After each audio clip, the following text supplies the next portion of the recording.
All right, well. Okay, good evening, ladies and gentlemen. At this time, we will reconvene the Board of Finance budget hearing for the 2017-2018 proposed budget. Tonight, this evening, is the Board of Education Operations on the agenda tonight. Welcome, everyone. I think everyone has been here before, at least once, or many times. And so you'll know the process. We invite you, if you would like to make a statement, a presentation to the board, and then, as is our practice, we typically, not quite a page turner, but we do like to go through the sections of the budget and ask any questions that we may have to the board. So thank you for coming out.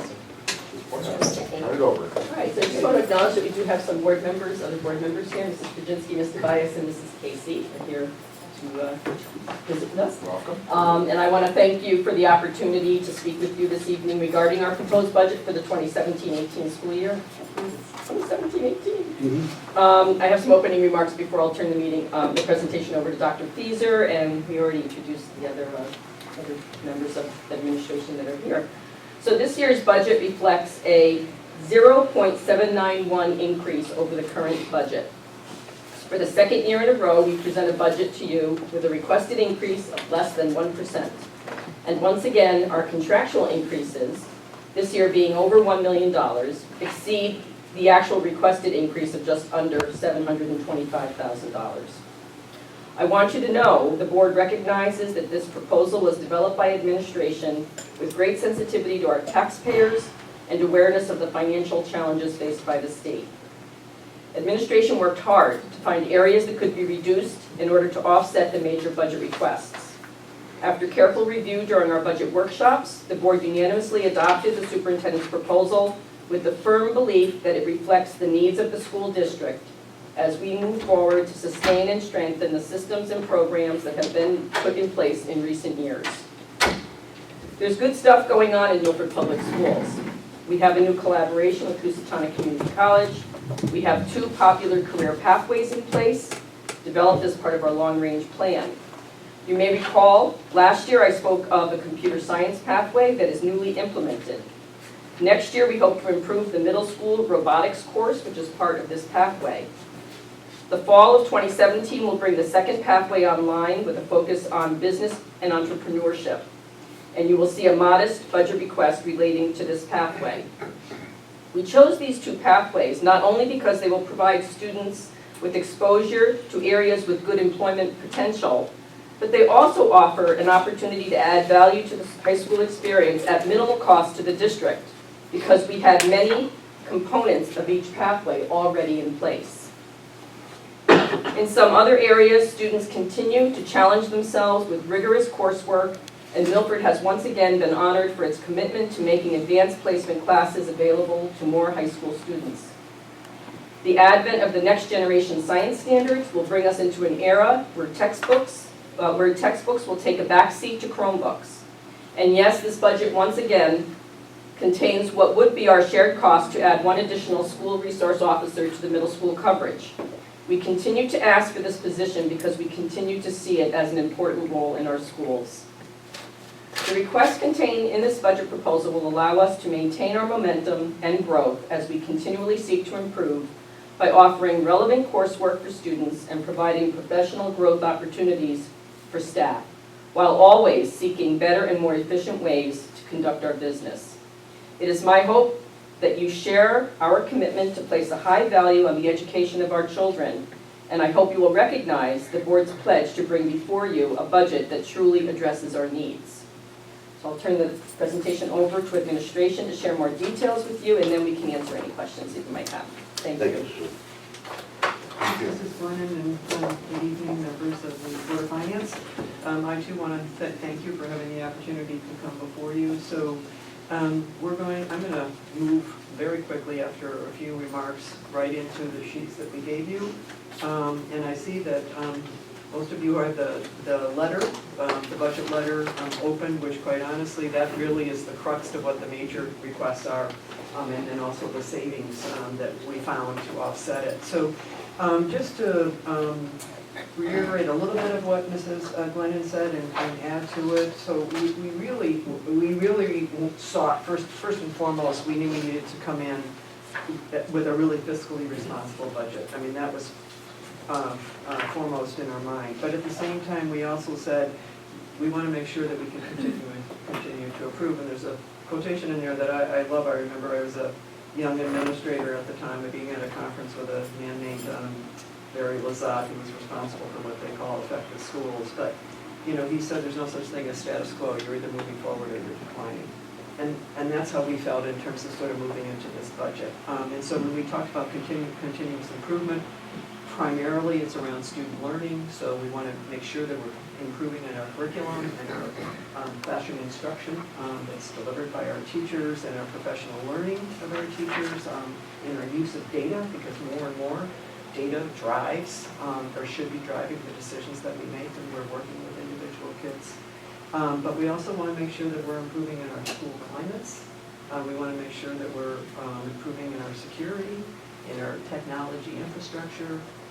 So those are the pieces that we had in mind when we developed this budget. So I'm going to begin with moving through what our major requests were. And Mrs. Wennon already mentioned the two pathways. So we're at the, those are at the top here. Not that this is by rank order. It's just that under student learning, these were the two biggest pieces, followed by the language lab and Chromebooks. So a year ago, when we came before you with the computer science pathway, we only asked for $5,000. There was no increase in staffing. It was literally $5,000 to launch this whole program, which included a new course, Introduction to Computer Science, and then also the following year, this year, we introduced Advanced Placement, Computer Science, and again, no new staffing was needed for that. This year, what we would like to do is just to really upgrade the robotics program in the middle school. We want to enhance the curriculum, but the robotics kits, there's kits that the kids work with because they actually build robots and they program them, etc. They're 10 years old and they're just pretty worn. So our desire is to purchase new kits. So the $23,000 is for all three schools. They're actually $7,800 for each of the middle schools. Maybe, as you're going down, I think maybe we can interject, and then that way, as we go through further into the budget, we won't have to go back and forth on it, if you don't mind. by all means, if you have, I think that's good. That's fine. On the robotic kids, do the kids go into a competition throughout the state, or is this strictly within the school?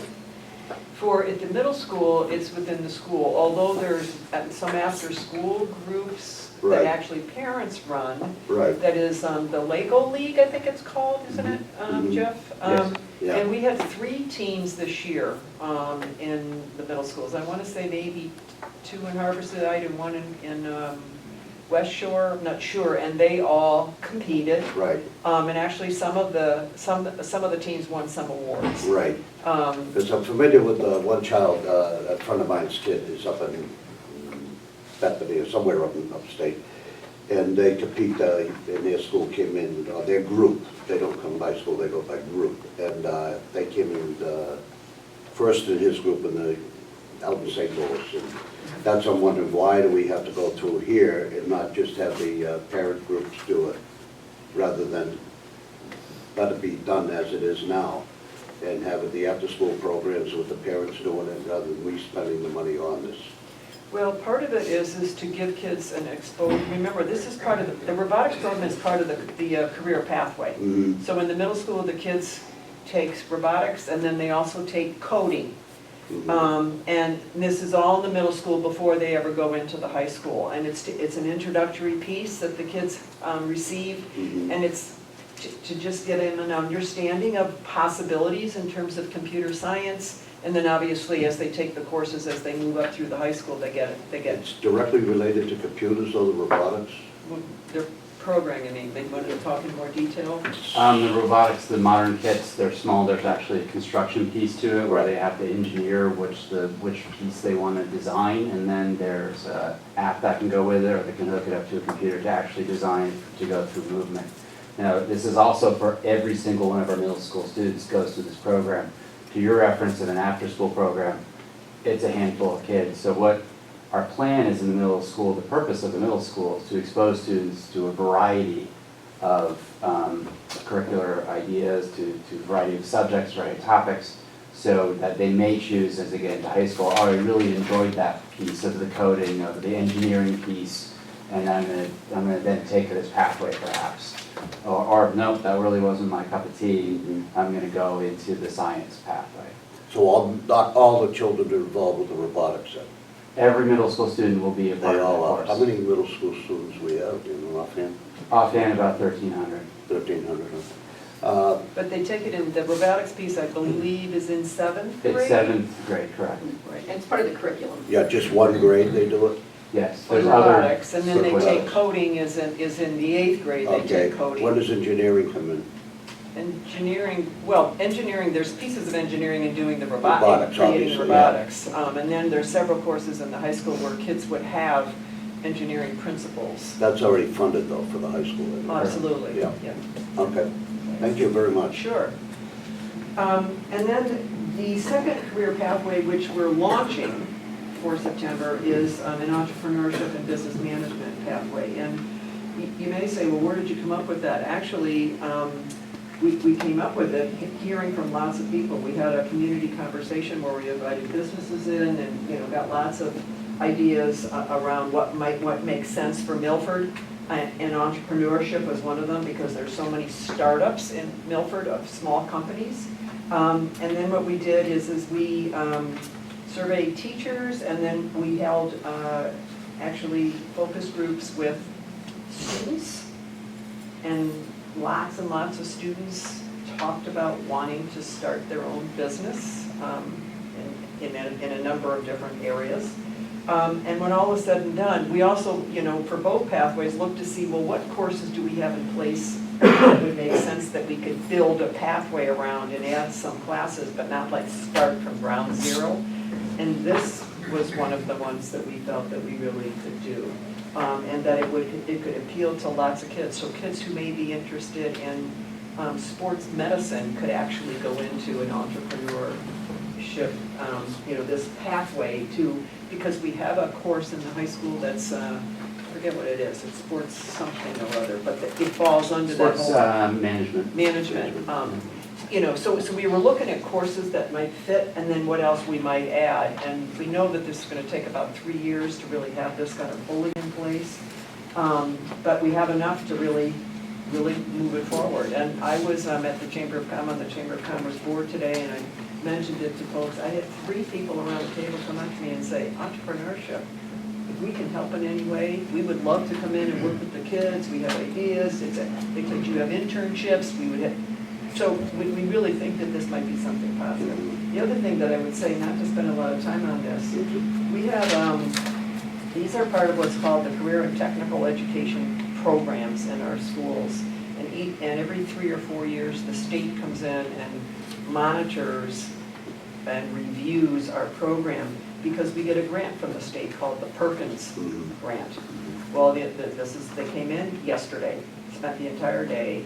I was in the first hour and a half meeting with them. And when we talked about the 2 pathways, they couldn't have been more pleased. They went on to talk about the fact that computer science is one of the biggest growing areas in the state. So with respect to jobs, that there are jobs out there. They talked about the fact that entrepreneurship and business management, once again, that there's all kinds of avenues for kids to pursue. So they were extremely supportive. They were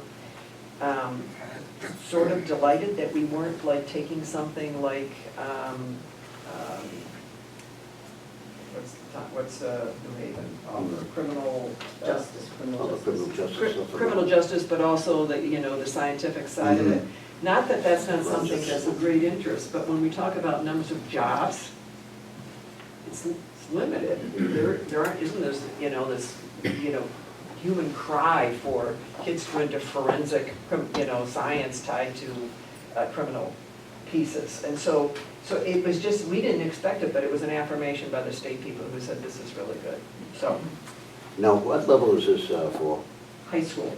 All high school? This is all high school. It was And going to start what level, freshman, sophomore, Yes, juniors? well, there's some courses already in place, Mhm. so that kids can take immediately, but the pathway, because a pathway, they're taking a sequence of courses Mhm. that gives them the skill set and knowledge that toward a career. Kids can step out of it anytime they want, Mhm. so they're not locked into it. But that's the idea of a pathway, and then if you stay with it, the expectation is that you would do a culminating project that would be publicly viewed around your learning in that pathway. So that's the goal for both of these. Okay, thank you. So what's being requested here, in all honesty, is to really do over our current business classrooms. So if you went into our current business classrooms, they are modeled on when typing was taught. Yeah. That's what they were. They're the typing classes. Only the typewriters have been replaced by computers. But it's rows. I mean, it's your very, very traditional classroom in that respect. So the idea is to get to create a business office setting in both high schools, one classroom in each one, where kids going in there, they're walking into what would be mirror more of a business office. And so you would have furniture and desks that would be mobile, so that you could, if groups were working on this project over here and this project over here, that you could move the furniture. You'd have wireless computers so that they pick them up and and move them. And then also 3D printers, which would allow them, again, one in each classroom, so that they could have schematics that might be printed, or if they were doing marketing of some kind, that there were printers that would be used. So Who would be that's, teaching them the printers, the 3D printers? These are Who large teaches that? format, not 3D. Huh? Large format. oh, I'm sorry, Yeah. my error. 3D, I'm sorry, that Oh, was they're my not error. doing 3D yet? Their format. We have 3D printers in the tech ed Mm. classrooms. If you were to go into them in each of the high schools, there are 3D printers. Okay, is this geared for kids to go on to college, though? With Absolutely, these, okay. absolutely. How many do you expect into these programs? Well, we know that the Yeah, computer science potential. has taken off. Right. So, I mean, that's very heavily These thought. are, what do you call them, elective subjects for this? Yes, that's right. Although some of them would be able to be used for the core. We are reviewing our current math offerings to see if they would, with some slight revision, be applicable for this pathway as well. So that's core area, what we would call Right. core area. Is core going out, though? The core program, the federal side? I think when he says core, he means the Yeah, main no. courses, like The English, course, math, yeah, be done, yeah. versus Yeah. Common Core. Is the Common Core going out or no? Oh, we don't know. No, no, okay. Let's go on, I'm sorry. That's all right. I could be going my Yeah. own voice. So anyways, the total there that's requested, no staffing, but this is for both schools, a total of $79,340 is being requested. The third request is a language lab at Harborside Middle School, and if you remember, the last 2 years, we brought that forward. West Shore was the first school, followed by East Shore last year, and now this year it's Harborside. We'll get both the computers as well as the furniture. Then another request, which is a real step forward for the district. There's brand new science standards, next generation science standards they're called, and they're very different than traditional science. And while there are a number of textbooks out there that claim to have been written against the standards, they're all not telling the truth.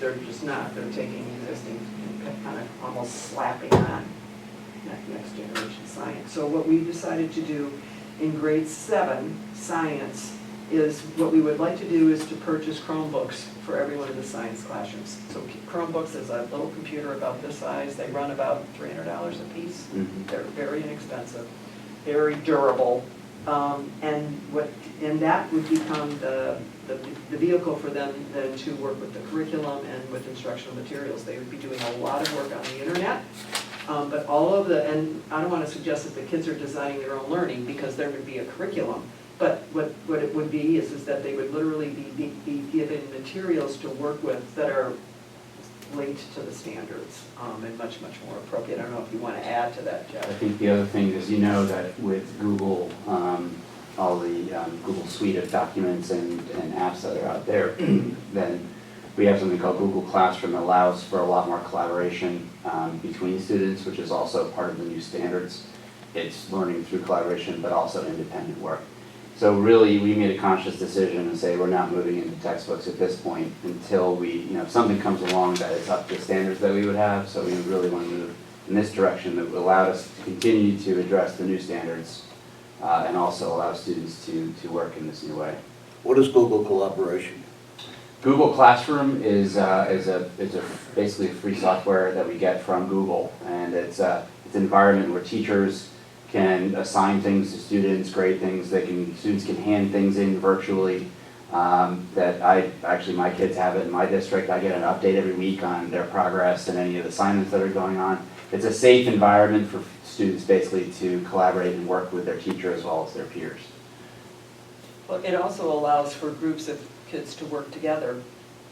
So if they're preparing a research paper, but they're working in a team, and certain kids are adding, they're all then typing simultaneously, and they can see each other's, and meanwhile the teacher can see what the kids are doing, and the teacher can give immediate feedback. So you could have a group here, and a group here, and a group here, but all working, and they're working, using the technology, but it's really, they're engaging in learning, and they're cueing off of one another. Where are the teachers learning this? Where are they learning it? There's some professional development, but It is something that we realize it's not as a strength of ours in terms of professional development. It's something that we are going to be targeting in the coming years. Right, so at the current time then, it's just, I don't want to say experimental, but it's in the early phase as such, right? Well, with this initiative in particular, with the grade 7 science, then we would have targeted, professional development for those teachers to ensure that they're being used to their fullest. Now, who would Google come in on that with them, or what? We have in-house expertise. We actually send a number of our teachers to become what they call Google ninjas. It's not my phrase, but they've become experts in that, and we're increasing the number of those every year. It's a very long course. You have to get certified in it. But also, if you've ever used any Google product, it's fairly intuitive. And to be frank, I have a third grader who is picking it up like that, probably faster than a teacher at this point. But it's just that their whole business plan for Google, if you will, is to really make something that is just user-friendly. And in this case, they've really taken on the school system and say, what can we do to make this easier for everyone involved? And it's with the Chromebooks in particular, you sign in, when you type in your login, you're right into your documents, your environment, your file folders, it's all there. And as Dr. Fieser said, I want to share this with my group here, where we can see all this document, we can work on it. My kids are 10 o'clock at night on their Chromebooks, and they're talking on their phones or FaceTiming with their friends, and they're doing stuff together. They're collaborating outside of the classroom. They bring these home? No, The but Chromebooks, I can edit a document on your cell phone. Oh, that's true. So. Yeah. They've been using the Google Suite for a while. The board has had presentations going back several years where staff has come in with a group of students and shown us how it works. It's pretty phenomenal. And we've put a lot of, we've invested a lot in Chromebooks over the last maybe 4 years. So the middle school and high schools, have lots and lots of Chromebooks. And this year, for the very first time, in the 3rd, 4th, and 5th grade, every classroom has 9 Chromebooks, which if you have a classroom of 20 kids, to have 9 Chromebooks is great, because you could almost have half of your class. So kids, are really now using technology more and more as they're moving up through the grades. And also, these are bought, these are not leased. Correct. Right, okay. Okay, I'm all set in that area. So the next request, although there is no cost to this, but this is, we want to equalize the substitute pay. We have a major, and I underscore it's major, issue in this district with being short of substitutes, you would know. And it's because, and we know a major piece of it is that at the elementary and middle school level, they're paid substantially lower than most other districts. And they're paid substantially lower than high school is paid. High school teachers, substitutes get paid $90 a day. Middle school and elementary get paid $75 a day. That's a $15 difference, that's a big difference. And so what is happening is, in our elementary schools, we are chronically short of substitutes, which means then, I'm a second grade classroom teacher, I have to take in another teacher's kids, half of her kids with me, and they're with me the whole day. I mean, that's what's happening, weekly in our schools because of the shortage of subs.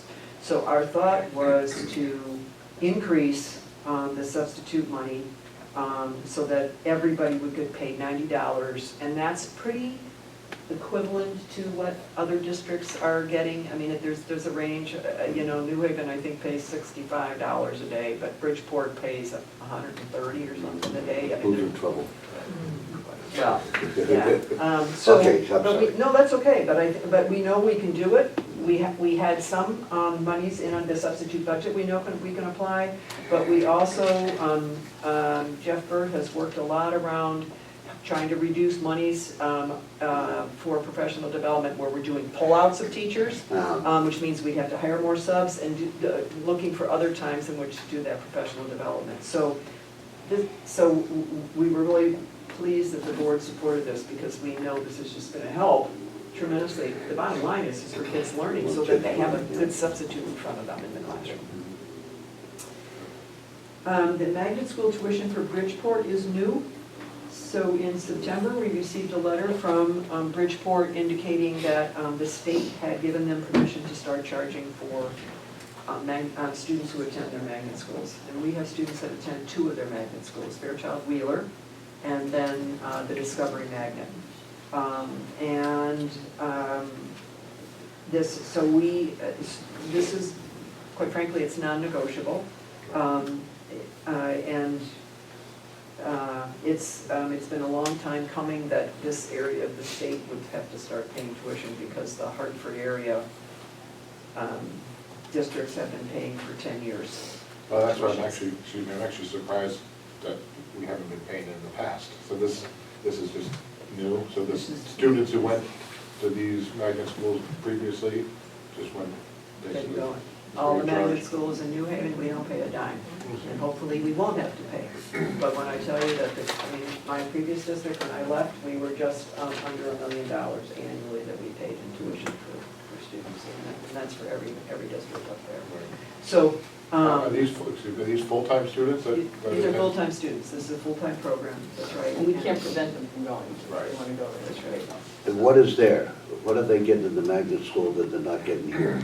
Most of the, all the magnet schools have, they're generally theme-based schools. So for example, Fairchild Wheeler, it's a Mammoth high school, brand new. It's only, I think, 3 years old. It is the latest technology that you could imagine, but tied to, I think, there's 3 different schools within a school. One is in biosciences. I think one is, I don't know if it's like computer science, and I forget what the third one is.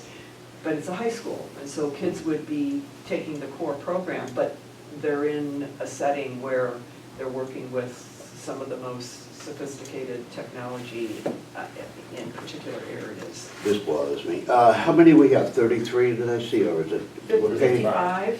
55 for Is 3,000. what we were told that we were going to be charged for, is 55 students. Is this still in negotiation with Hartford or not? I thought there was something in the paper about it that it's part of the whole ECS and everything else that they're discussing. Well, they're reducing monies that they're giving to the magnet schools. Oh, that's it. But the tuitions will continue to be charged. And what happened, to be honest with you, I talked with the superintendent in Bridgeport. She had to testify in the CJEF, the school formula lawsuit that was brought against the city. And when she testified, one of the I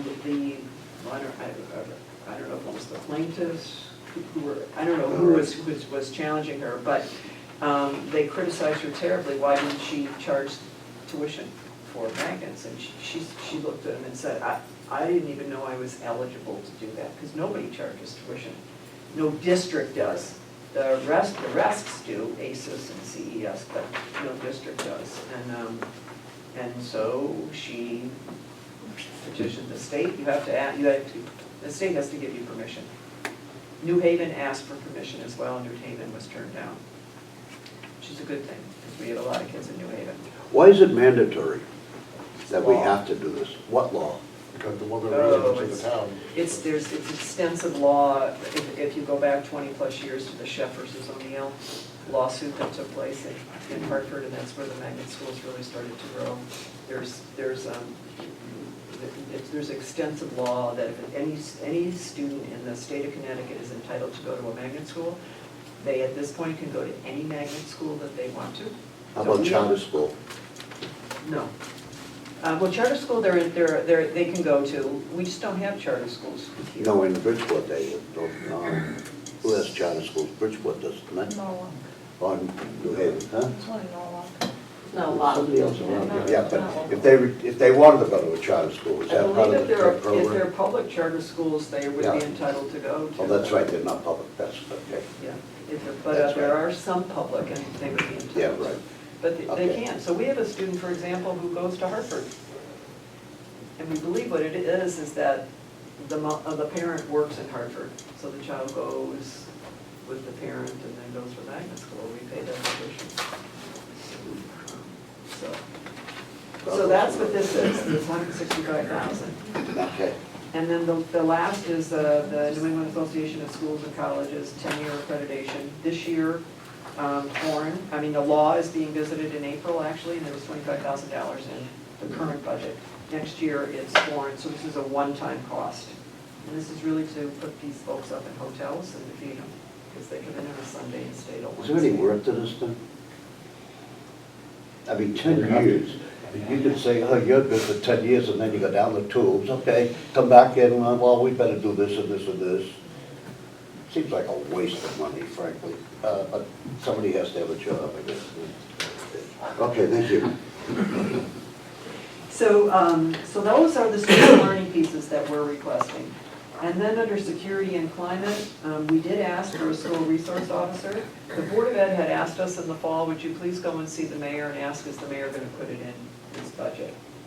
Because if he wasn't, then we wouldn't have. When we went to see the mayor, which was in the fall, I'm going to say end of October, maybe, he in essence said he has not developed his budget yet, and we explained to him that the board had asked us to go, and in essence he said, you know, if that's the case, go ahead and put it in your budget. So we did. Now, we learned subsequently when the mayor brought forth his budget that it's not in there, so we're aware of that. But at the time, you know, it's something that we would like, the board certainly supports it, so that's why it's there.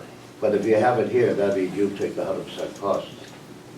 No, I'm sorry, we would, 50% of the cost. Huh? we Yeah, did 50. we share the 50% of the cost. But it's not in the police budget, so how would we do this? We just wouldn't do it. We wouldn't do it. Okay. We wouldn't do it. And then the other request that we're making is this is a full-time position, but it's 50%, I'm sorry, half-time position, but it's that's right, half and half. Half residency and half residency officer. So one of the things that has emerged more and more, and some of this is due to the work of Jeff Berg, who oversees the residency piece. We have more and more families that are moving into, who are attending our schools who are not officially living in Milford. More and more. And we are uncovering more. And in the past, in cases that seem to be pretty, you know, that we could almost prove, there were a private investigator was hired. And in fact, there's 3 cases right now that are being investigated by a private investigator. But there are more cases out there. And it's man hours. You know, if you were to sit in on a residency hearing, the school system has to demonstrate that a child is not in district 50% or more of the time. So you have people literally are sitting outside of a home watching. Divorce families. Are the kids You know, where are they getting on the bus? Are they literally going home? Is that address legitimate? How many hours are they, I mean, that, you know, you're collecting that kind of data so you can come and make a case. And so we've been successful with some cases, and we've been successful such that there's been some significant savings because some of the students were receiving special services, which we're paying, but they're not our students. So then they go back to their real home district. So what we would like is this position is to have someone who could spend a percentage of hours every week doggedly going after some of these cases. And what my experience in my previous district, we actually had 3 residency officers, is that one, we made sure that people knew if we find out that you are here illegally, so to speak, we will go after you for tuition, past tuition, because you've committed fraud in essence. But the second thing is that when the word started to spread and more situations were caused, people were caught, what happened is that people were, when we would disenroll them, we'd send them a letter saying, you know, we believe you are not really residing here, et cetera, et cetera, et cetera, and therefore as of such a date you're being disenrolled, they would just withdraw their students. They didn't fight it, they just rolled their students out because they started to see the writing on the wall. Right. You know. Jeff, I don't know if you want to add anything to some of the cases that, you know, the situations that you've been involved in. Yeah, the only thing I would say with the reason we wouldn't continue with the private investigator is because we want somebody in-house that has access to all of our student records, student files, you know, someone who's our employee. We wouldn't do that similarly with a private investigator. Also, we'd want that person to build a relationship with the folks in the buildings. The other side to it, of course, is the truancy piece, which is for students who are excessively absent. That's also another important aspect, is to build up relationships with families in the communities that are experiencing difficulty and help students get back to school, because we know that they need to be in school to learn. That typically has one of the biggest effects on things like dropout rates at the high school. So we see this person really becoming a part of the district and building relationships. On one end, saving us some money, but also bringing students back into the district and the truancy piece. Why wouldn't a private investigator have access to those records? It's by law, it's confidential. What they call We FERPA did- laws, which is, you know, your Family Education Privacy Act. And so we have to be So sure, extremely okay. careful about what is shared. Now, you said the district you were previously, they billed the parents back for their tuition. We Did went that after work? some parents for tuition. Did it work? We did, sometimes we negotiated because people may be owed a lot, so we maybe negotiated. We can do an that? amount. Well, sure, we can collect as much as we. Do we think. hear? No. Well, we haven't, only because. We haven't? One case that I owned in the past. Did we? Okay. Yeah. Yeah. I won't go to the name, but yeah, about 2 or 3 years ago, we built. Why don't, past I them. mean, why don't we do it, period? If we find them, we disenroll them and not go after them. I think it was a very effective tool, like you said, if you go after them and this spreads down. Well, I think some of it was, you know, we went after the ones that were most egregious. If someone moved in September and then we found out in November or December, we didn't go after. No, But, but- you know, if you had a family that was here for 1.5 years or 2 years or Right. something, then that's what we did in the past. I think then we should went be after, brought up and do it again here. you know. I think it's a very effective tool, frankly, if these parents, and especially if you, at the start of the school year, notices go out to all the parents. I mean, parents talk to parents, and parents know what parents have the kids in the school and don't belong in the school. I mean, there's a great network, and Facebook probably has it too, put it on Facebook. Milford is charging for kids that are in the school system that don't belong in the school system. I think this is part of law enforcement, frankly. It's fraud. I mean, it's a tremendous amount of money. What does it cost us, an average student, 10, 13,000 a year? No, more like- Is it more than We that? have to prove. What is it up to? Oh, yeah, well, you have do. to You prove. go through We the have to whole prove, system. and that's, I think, Sure. the point of the position is that Exactly. will help We're gonna us have the prove. position. Pay for itself, really. It'll Yeah. pay for it. Oh, right. If we go after them, Sure. and I think we should go after them. I think the first step would be to put it on Facebook. Everything goes on Facebook, everybody knows, put it on Instagram, put it on Twitter. I mean, the president uses Twitter, everybody uses Twitter. We don't have a Facebook page. Why not? We'll get a Oh, there's a Yelp, lot, don't go put there. it on Yelp, Yelp is a recommended school. All right. Okay, thank you. And then the last piece that actually we didn't really have control over has to do with employee benefits and those going up. And do you want to speak to that a little bit? Sure, the major driver is the Blue Cross Blue Shield for over 65. The regular employees of the city, or all regular employees of the Board of Ed are under the city's health insurance plan, but we pay for insurance for retirees. Those retirees that have benefits in their contracts, we pay for that. And primarily, you can see in the budget that Let me see that page, what page? yeah, I'm gonna get there. The best place to look is in the executive summary, at the very beginning, page Roman numeral 10. 10, thank you. And as you can see, I flunked Roman numerals, where? X at the bottom. Oh, Marks the spot. and as you can see, the Blue Cross Blue Shield is going up 6.86% alone, so that's $213,000. And then, life insurance is going up by 40, workers' comp by 40, and social security tax by about 50. So we really have no control over any of those costs. They're formulas and they're premiums, and so it's, is this contractual yes. for the retirees? Contractual or by law, like workers' compensation, those kinds of things by law. we have This to is a allow. supplemental plan to Medicare. The Blue Cross Blue Shield Right, is a health insurance, it's the health insurance for Right. retirees right. who have health insurance in their contract in retirement. So Well- it's contractual. This is a supplemental plan to Medicare. All over 65 employees Right. go into Medicare, Right. and then we pay the supplement. You That's pay the required by supplement. their contract, yes. They don't pay anything. They do, they pay some reimbursements, every contract is different. So there's some reimbursements, and that's offset in the total cost. We're paying $3 million? Yeah. Is Blue Cross the best plan? Don't forget, we have over 1,000 employees. So you can Right. imagine how many retirees we have. But this is the best plan. Connecticut, none of the others came in any lower than this? By contract, it's Anthem Blue Cross. Huh? By what contract, it's Anthem contract? by the Blue Cross. What That's the contract? contracts that we have with our employees. It spells out, several years ago, the city tried to get into a competition, and I think at one point we were considering Cigna. It did not fly with the unions. Our plan is Anthem Blue Cross by contract with all of our bargaining groups, both city and Board of Ed side.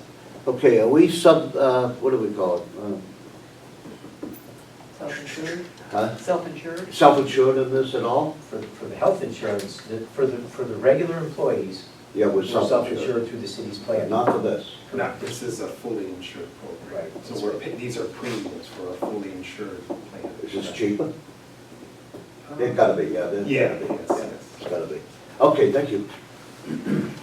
So just so you know, that of all these requests, if we took out the tuition, which we have Yeah, no it's a control major- over, if we took off the EASC, the accreditation, and we took out the employee benefits, but the request amount to is $243,861. So what we're really asking for, minus those, it's not a whole lot. So, and we were able to find, What are you subtracting out? I took out the magnet school tuition, Yeah, the accreditation, that's 25,000, because that's a one-time thing, and then the employee benefits. well, you can't take that out. Well, you're right, okay, I get what you're saying, but the reason why I was taking it out is because what the rest of this is in here is really in terms of what we're trying to do to help kids. Oh, I got you. That's where I was getting Right. from. They're Yeah. negotiable. I got it. Right. So, So, but then let's talk about the major areas of savings, which we were able to find a lot of savings. Quite frankly, in all honesty, due to declining enrollment, because the enrollment continues to decline precipitously. Staff reductions is one of the biggest areas.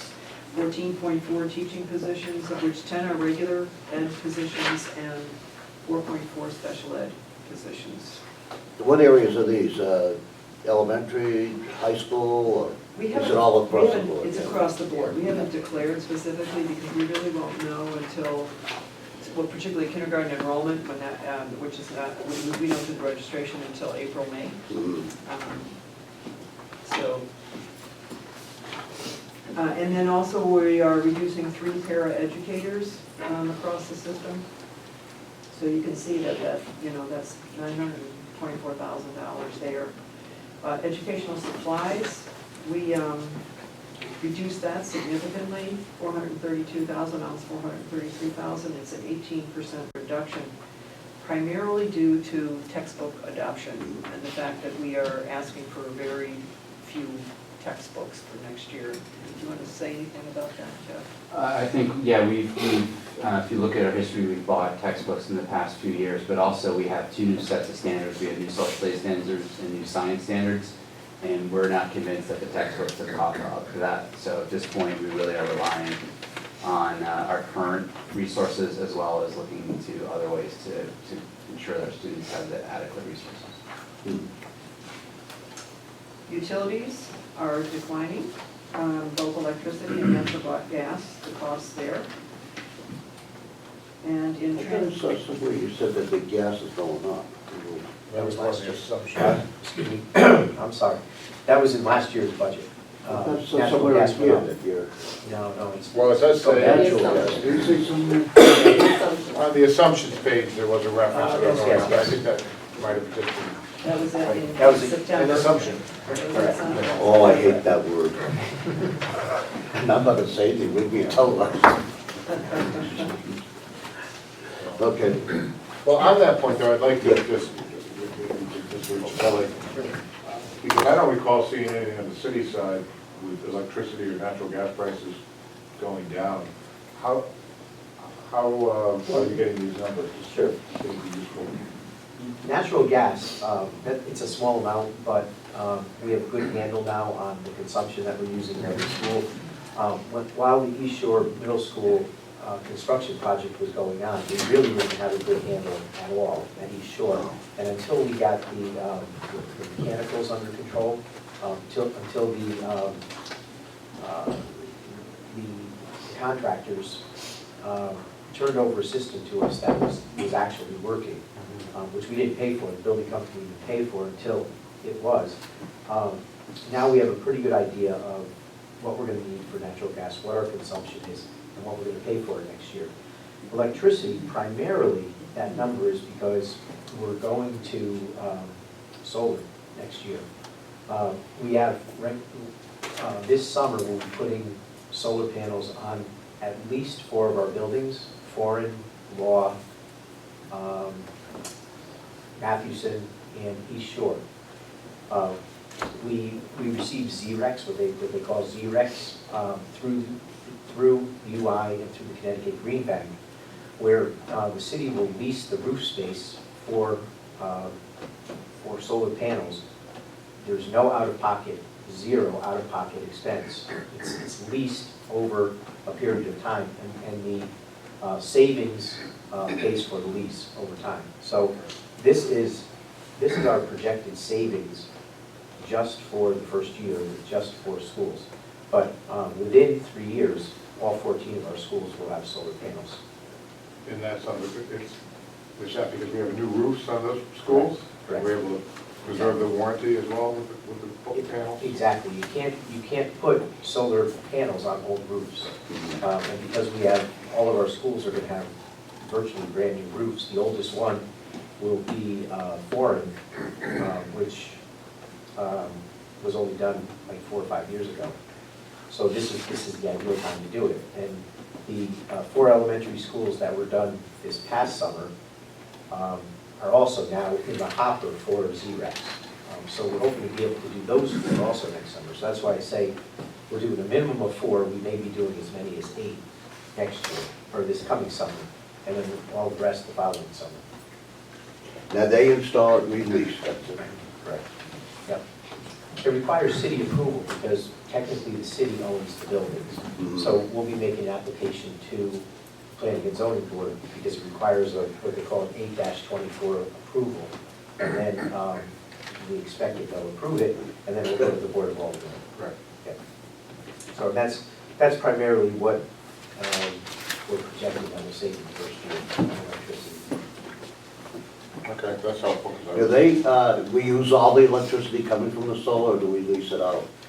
No, it won't be 100% of the consumption of the building. Even, I mean, we still will be buying electricity from, the company that we have right now is Constellation, Mhm. and UI does the delivery of it. So we'll still have Constellation and UI, but it will be offset by the amount of solar power that we're generating at the schools. But the solar will not take care of everything, is that what you're No, saying? no, It won't, huh? No, and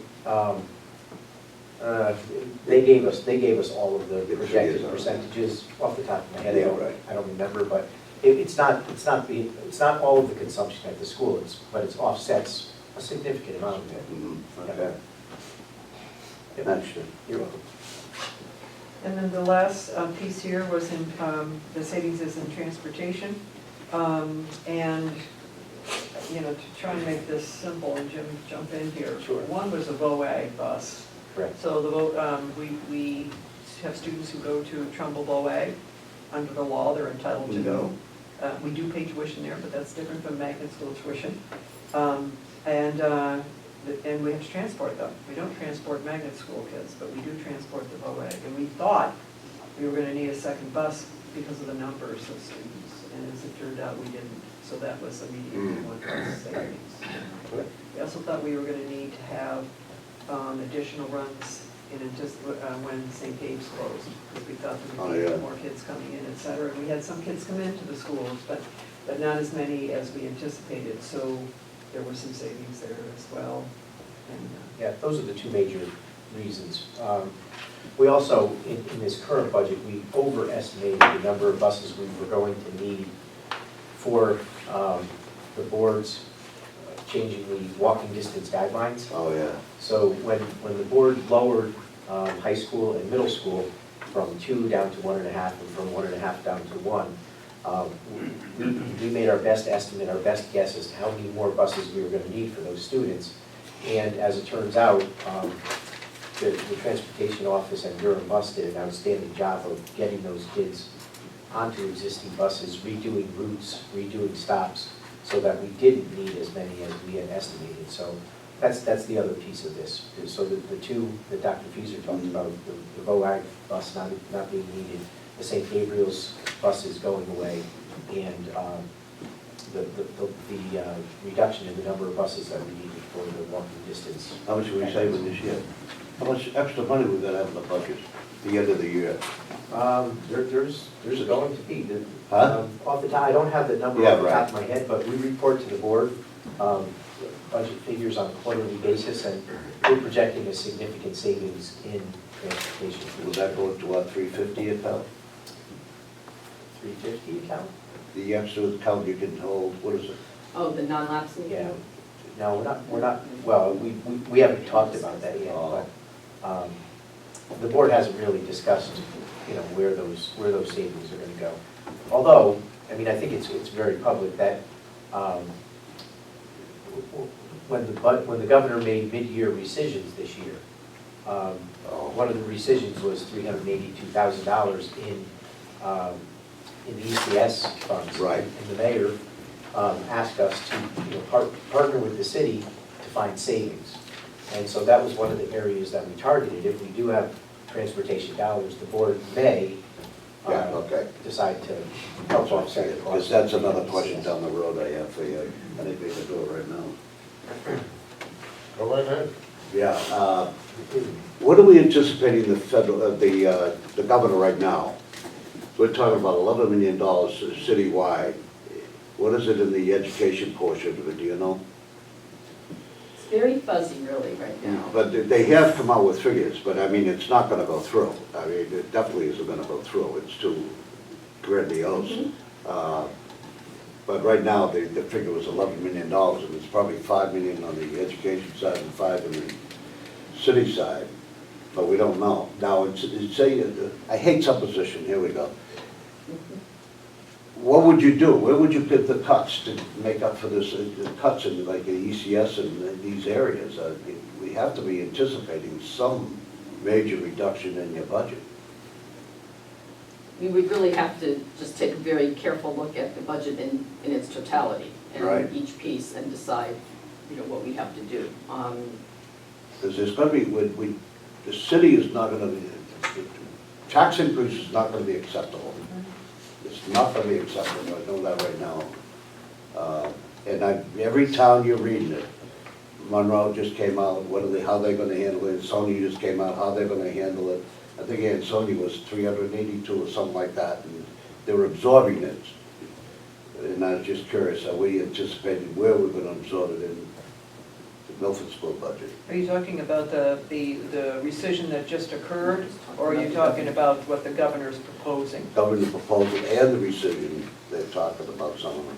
Okay, so because the rescission, I think that's the mayor is really asking us to help with Yeah, respect to right. that. The other piece, I think that,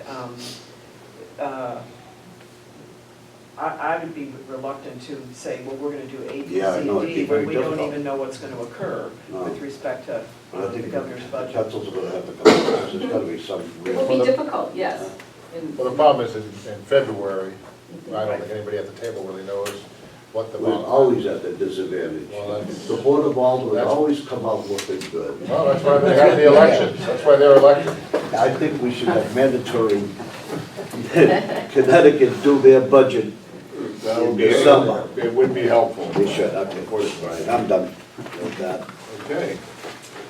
So then I just want to take a look at that last page, so you see at the recap on the top left there, the requests were $776,000, and the savings that we found were more than $1.5 million. And then you see what the proposed budget is down below, and how we arrived at the 0.791%. And then the historical look over the last 12 years. We feel really proud of the fact that we really have continued to try and bring the budget. What is the projected drop in student enrollment? Do you have that, you can't project that as such, but what was it, I guess the best way, we have Next that. year's it's in here, where you were looking before, So 14, XIV. Or is it? XIV. Oh, good, thank you. Oh, I'm sorry. I don't have it. Mr. Riccitelli wants to, Huh? Mr. Riccitelli wants to X1B. So Go back one page. That's what I just said, Yeah. you know. I gotta talk to you about it. I didn't go to Milford Public Schools, so Huh? that's the reason. I didn't go to Milford Public Schools. Don't you dare. My wife taught you. I know, I know. Thank you. Got 200. You are in trouble. Yeah. I got you. But if you You're take my a look pal. at this on, Okay, here we this, go. in Roman numeral 14, you can Right. see over to the far right is the total enrollment, and then the projected is the far right column.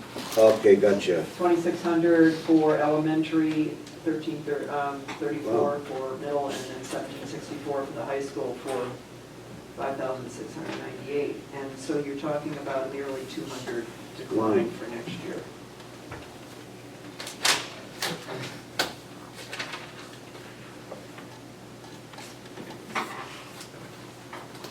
And the one unknown here is the kindergarten. Yeah. That's these figures that, I mean, but the kindergarten is really the, boy, just, Yeah. there's far fewer kindergartners this year than were projected, and that was by two different groups. Again, we always work with the New England School Development Council. I don't know how long the district's been working with them, I'll bet it's been 25 years.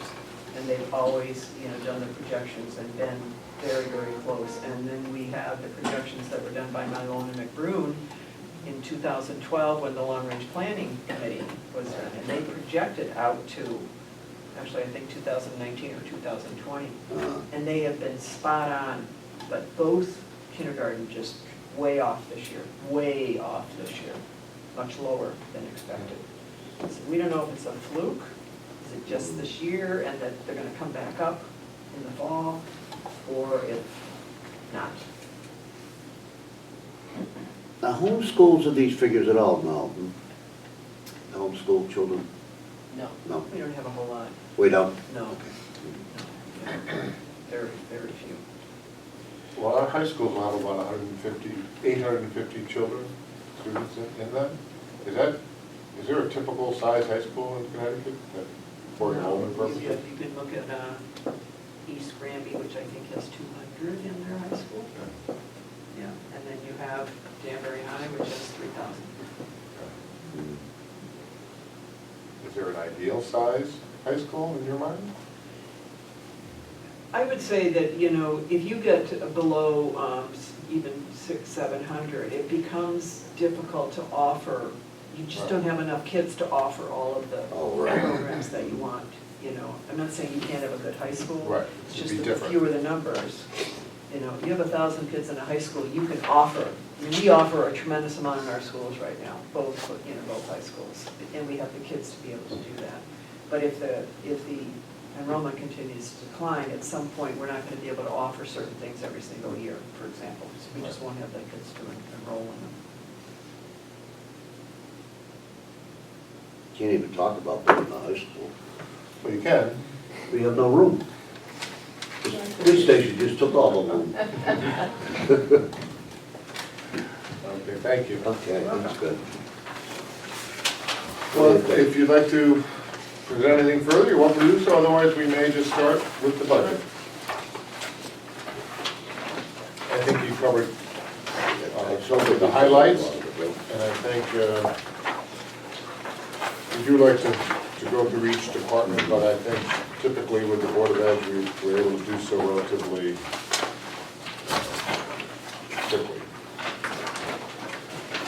Okay, where are you gonna Well, start? why don't we start, I mean, I would, let me just take, these are all the salaries. You want to start on page one? I think would be all right. That's fine with me. One. Well, actually, probably.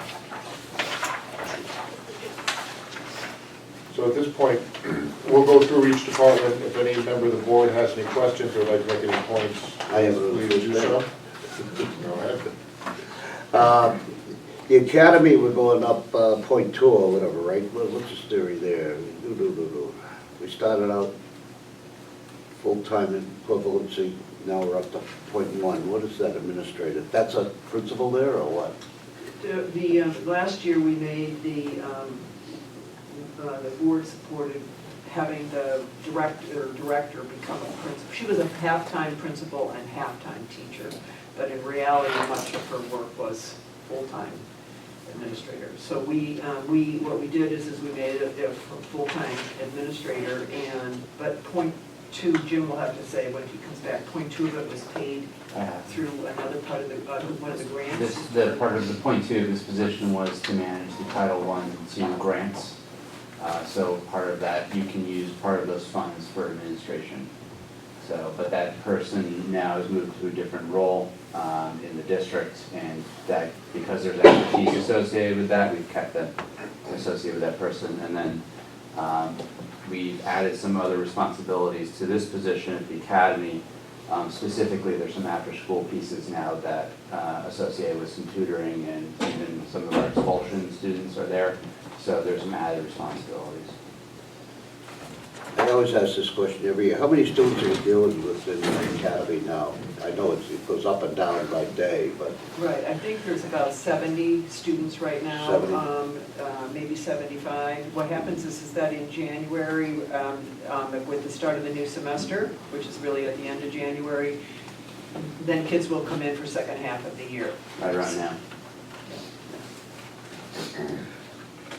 and, I guess we'll find out the teachers, the number of people teaching there. the academy.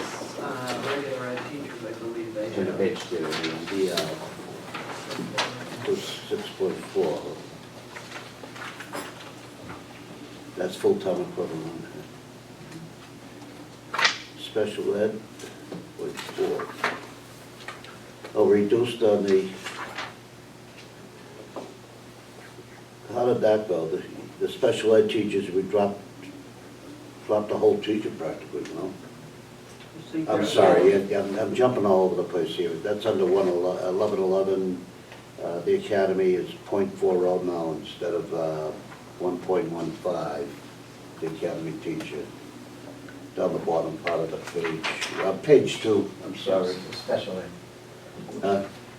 Special ed, Special ed is. yeah, we're dropping the FT equivalent For, yeah, from well, 1.15 down to .40.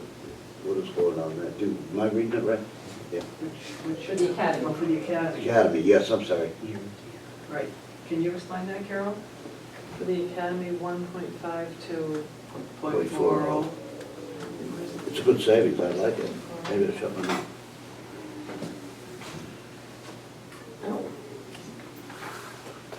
Mine isn't saying that. Sorry. that's okay. Here. You know, I am not sure what that reflection is at the academy. I do know we're going down a total of 4 special ed teachers. And when I look at how they've been broken out across the schools, like, for example, when I look at Pumpkin Delight, we don't have 1 special ed teacher there, we have 2, so that's not necessarily accurate. Oh, okay. But, so what you should look at is the total of a reduction of 4.0, that is accurate. Right. Where they all are isn't necessarily accurate across all Necessarily. these schools. Do they move around, the special ed, from one school to another? Programs do from time to time. and But the with teacher? Well, yes, and with the programs, when we move a Okay. program, then teachers may move, yes, absolutely. But we do have a total reduction of 4.0. I keep running into the term all schools. What does that mean? On page 1 now, you have all schools administrators. For all schools is 6.80. What does that mean? What does that mean? That's that's the instructional supervisor, so we have a person, we have 7 instructional supervisors, you know, one who oversees English language arts, kindergarten through 12th grade, another person who oversees math, K-12, and business, another one that oversees social studies and world language. So they're all the curricular areas, and then we have a supervisor who also oversees what's called student development, which is all of your athletics, physical education, health, guidance, what else does Annalise do? Social emotional. PE health, Pardon me? PE health guidance. Why would they be in the central administration part of the budget? Because that's actually where they are located, no? I can't answer that, I think it's always been the They central. service all the different schools. Yeah, but so does the central administration. Right, but they're That's superintendent, assistant superintendent. superintendent are the 2 that are under the central Oh, they're office. the only 2 working, so, no. No, under central admin is the superintendent and assistant Right, superintendent. okay. And then all schools is, as Dr. Beezer said, is the instructional supervisors. Okay. Where are they located? Their offices are here, but the expectation is that they're out in the buildings, like 70% of the time. They do, every one of them does supervision of teachers, so they do formal observations that have to be written up and meet with teachers, et cetera, and they do them, you know, K through 12. You know, and the expectation is that they're also in classrooms doing, you know, working with groups of teachers, et cetera. Okay, I got it.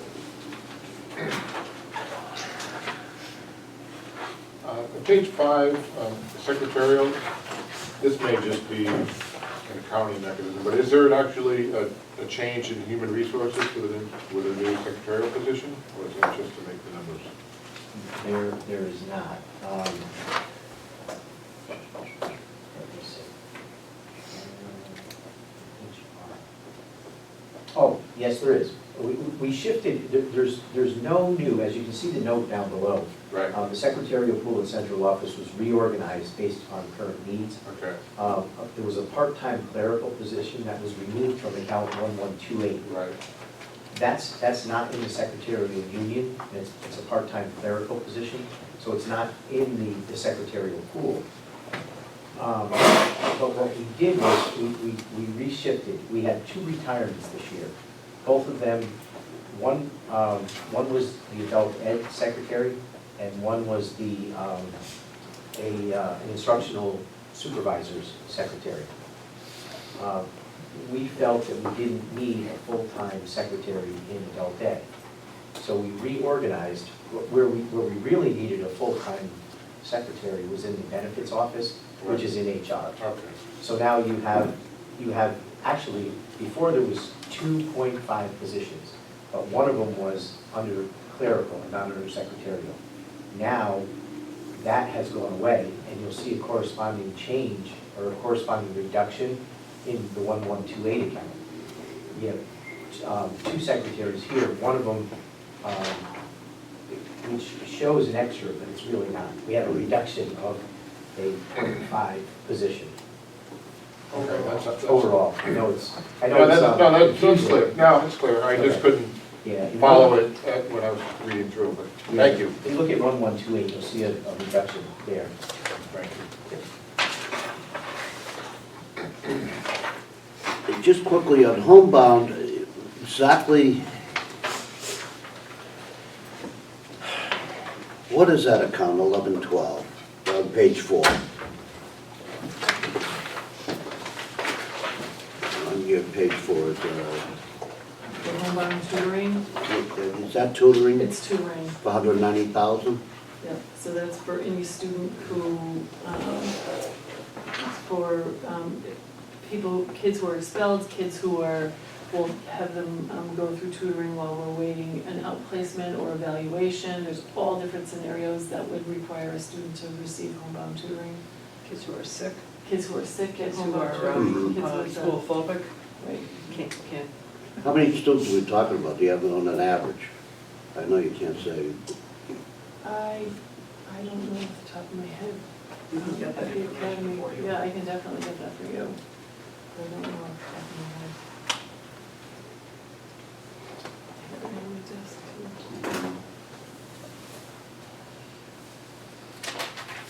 Okay, that would be helpful if you could Yeah, I provide would that like to to know Mr. that. Patrick, thank you. Yeah, thank you. Where you going? I don't have anything further in that department, unless someone else does. Salaries?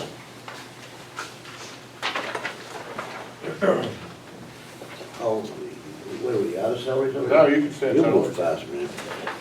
Go right ahead. On 7, page 7.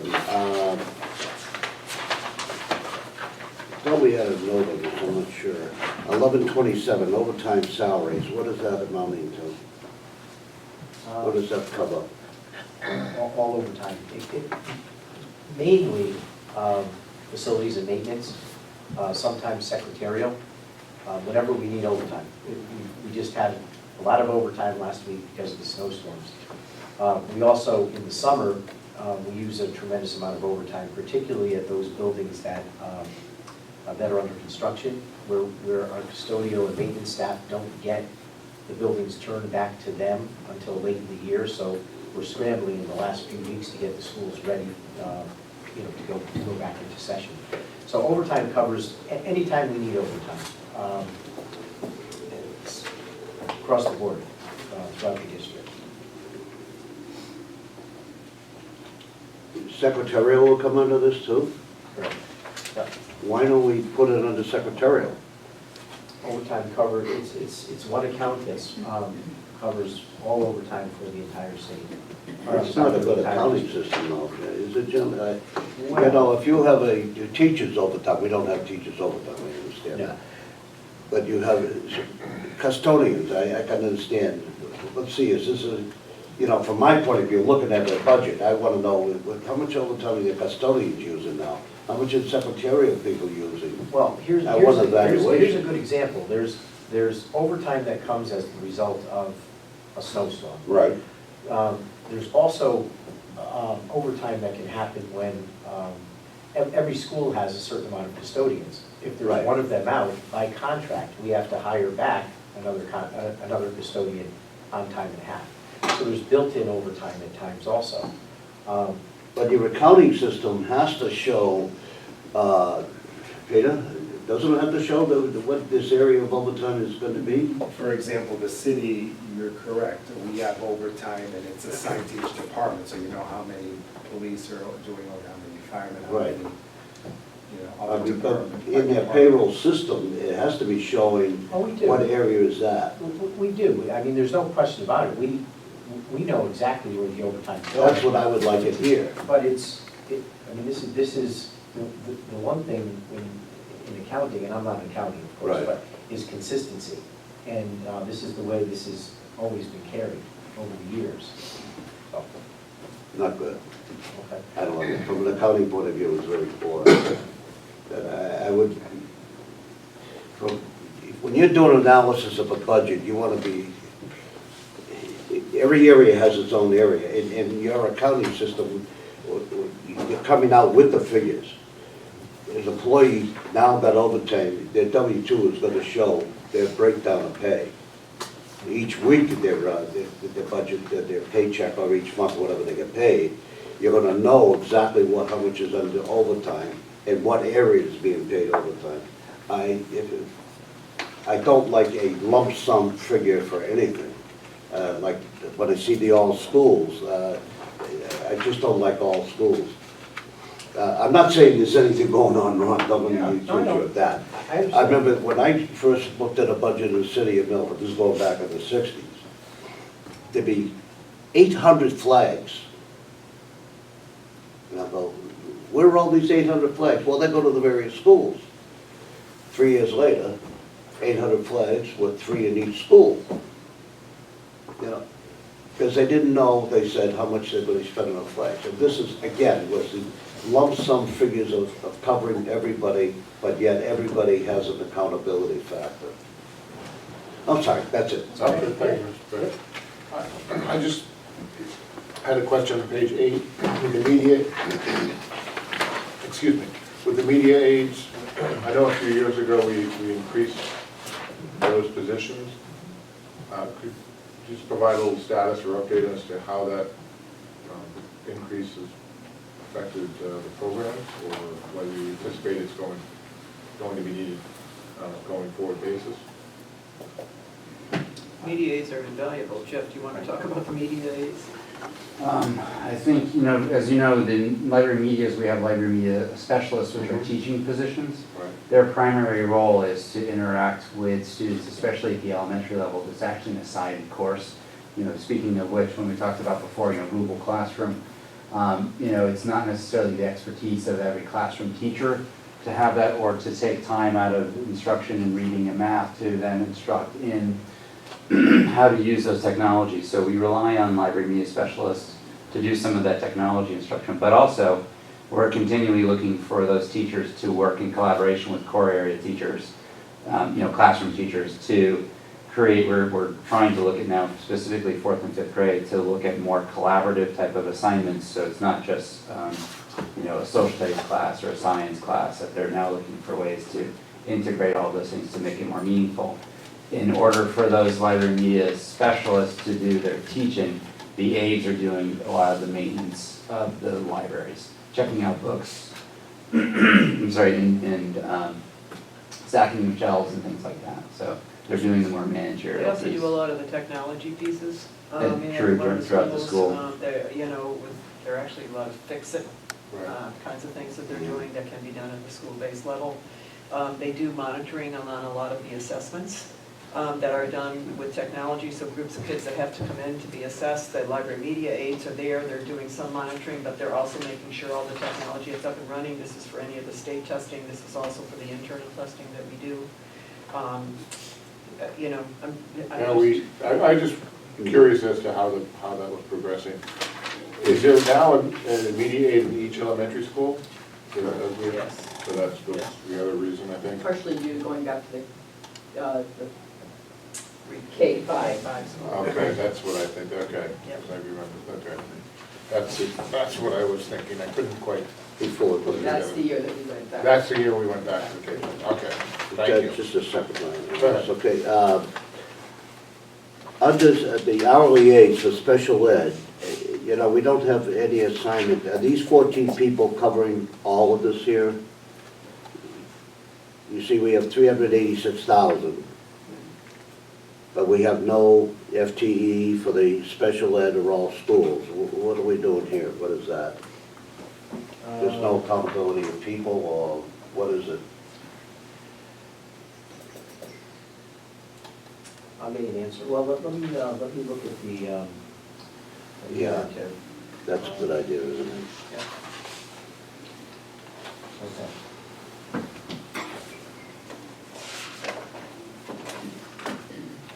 Okay. Okay.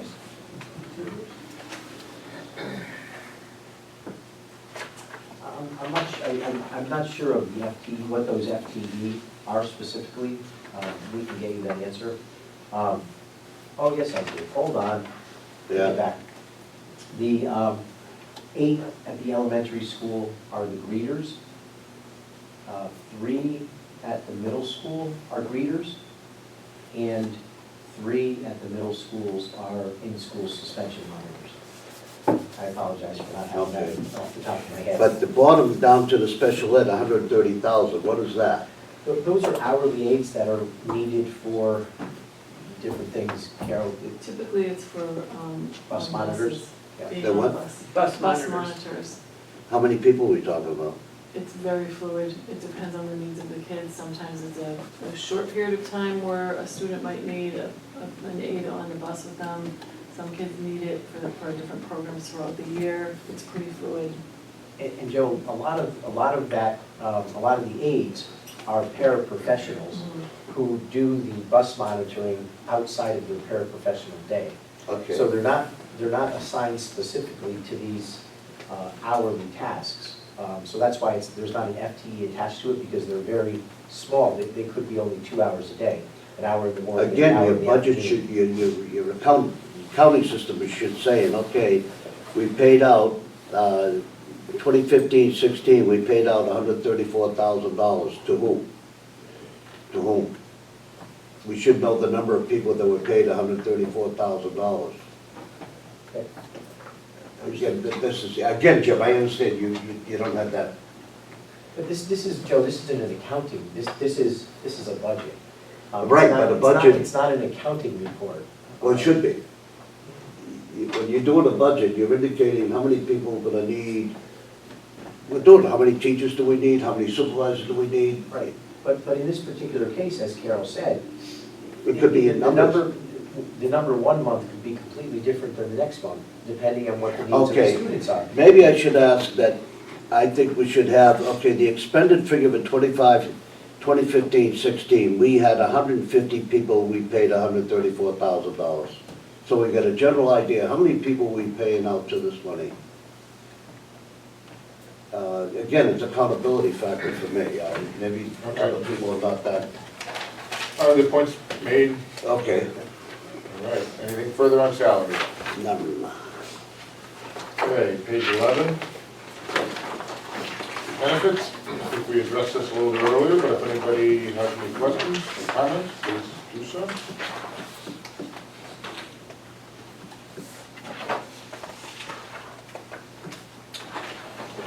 $3,000. Workers' comp, we self-insured for that?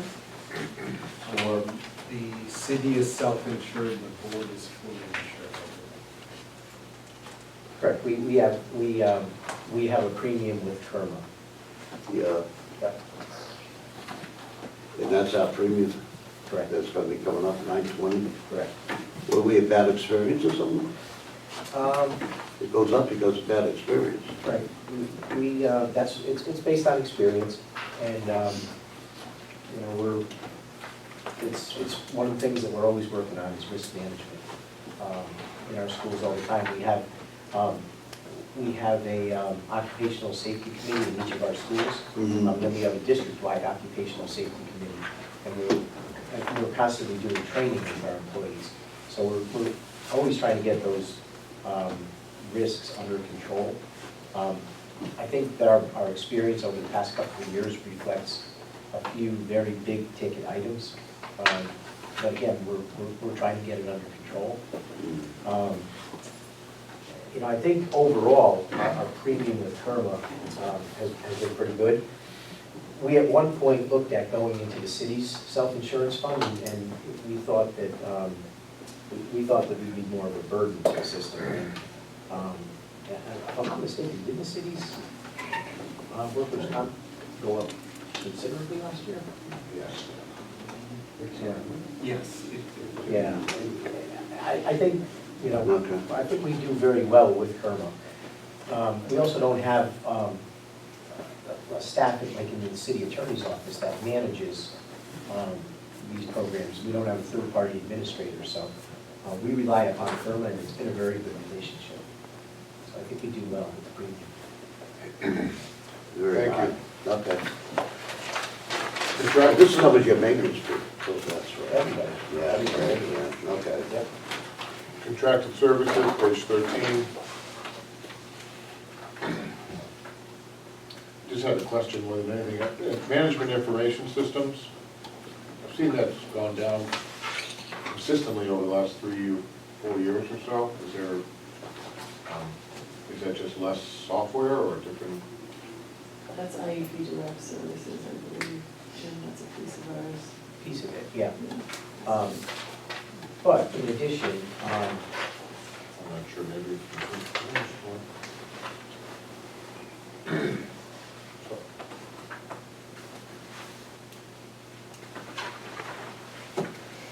Yeah, I'm glad to see it go down. I'm Yeah. just curious as to whether the particular licensing fee is going down or something.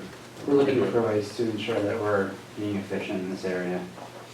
Sometimes we have a provider of a large suite, and then we can, for example, we used to pay for professional development tracking. It was a state law that we needed, it was something called CEUs. We have another computer software agent that now added a module for significantly lower cost that would be integrated into our current system, so we could drop our old system. Right You now. know, that one case, it was a roughly savings of $15,000.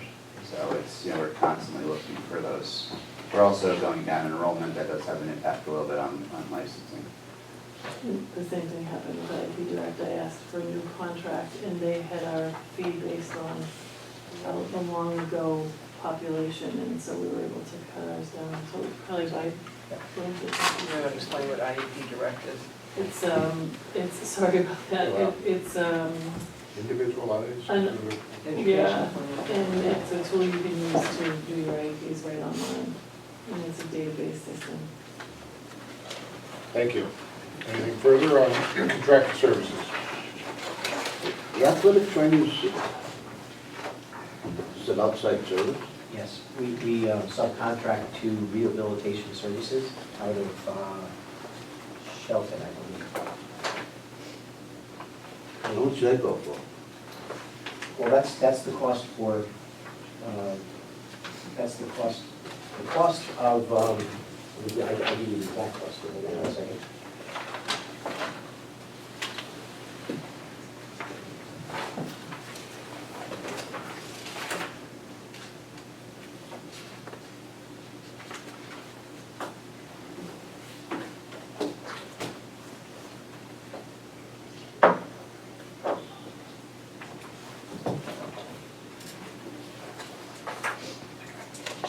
The athletic trainers are $54,654 for each school.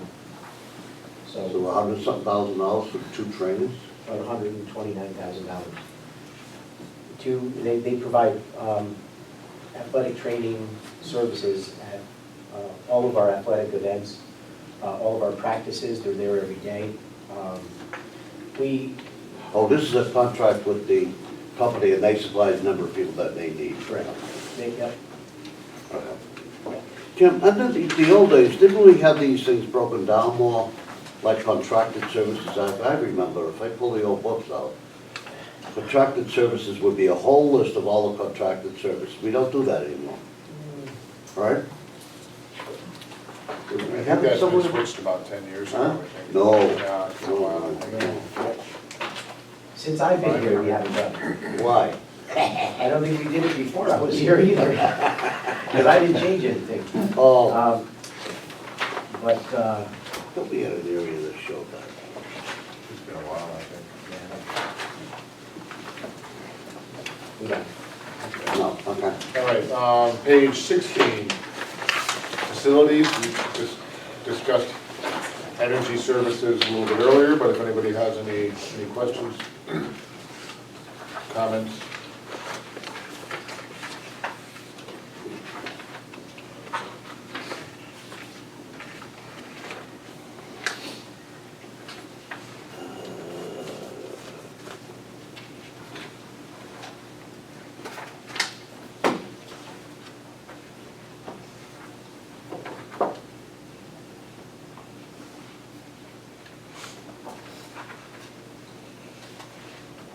So foreign and law and opposite are using dual meaning, huh? they have the ability to, yes. Is it worth it? Not We anymore. haven't switched to oil in Yes. probably 5 or 6 I years. was wondering about that, yeah.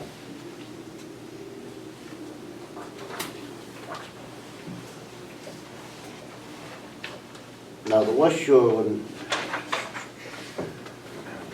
well, East Shore, did we save any money in the whole new? Of course not, we added. Yeah, overall, East Shore cost us more because we added more space. Right. We also added air conditioning, which is a Oh, right. huge cost for electricity. But you projected a lower amount, though. Over last year, because we've now gotten our Oh. costs under control at East Shore. Right, okay, yeah. Wow. That heat and energy is a real reduction. Pretty good, Jim.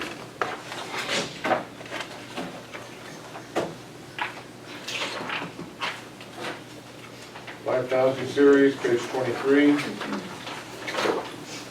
Transportation, tuition, and other services. Other support, excuse me.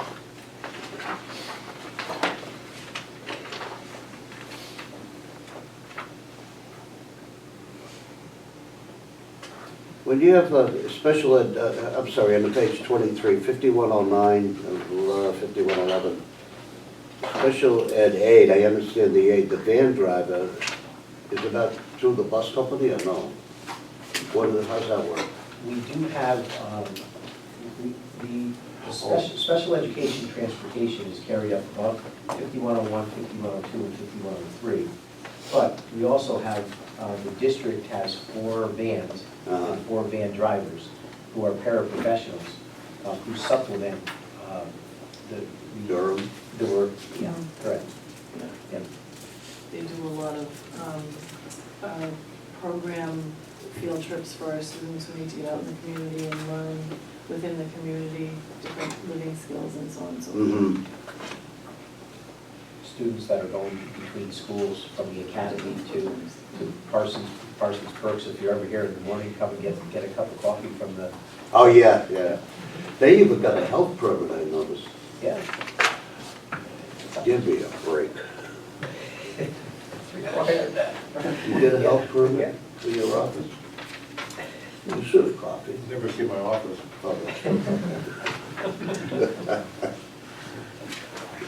Okay, I guess the insurance coverage.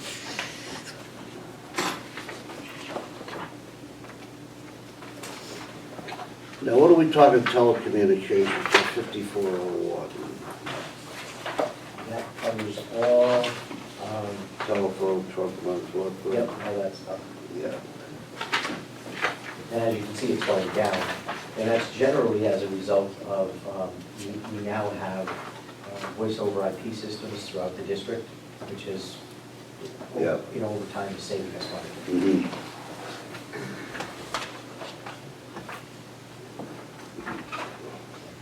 Athletic insurance, do the kids have to buy their own insurance as well?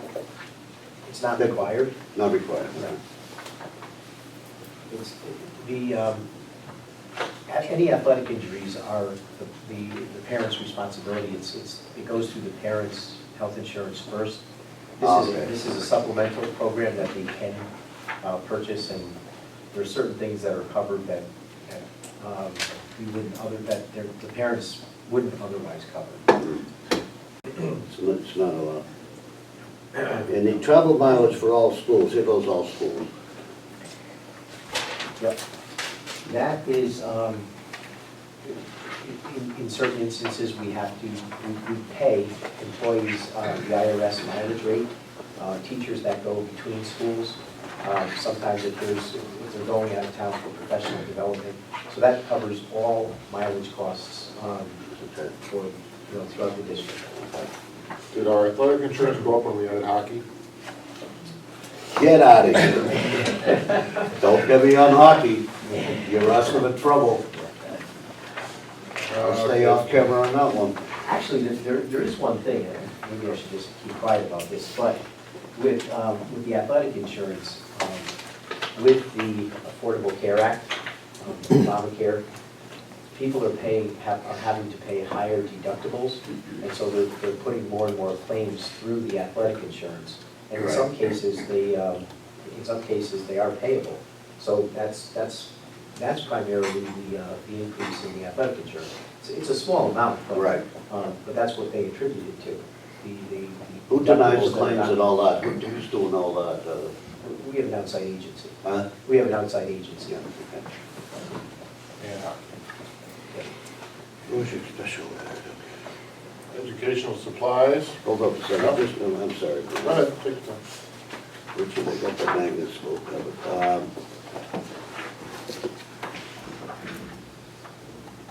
Now the 5,600.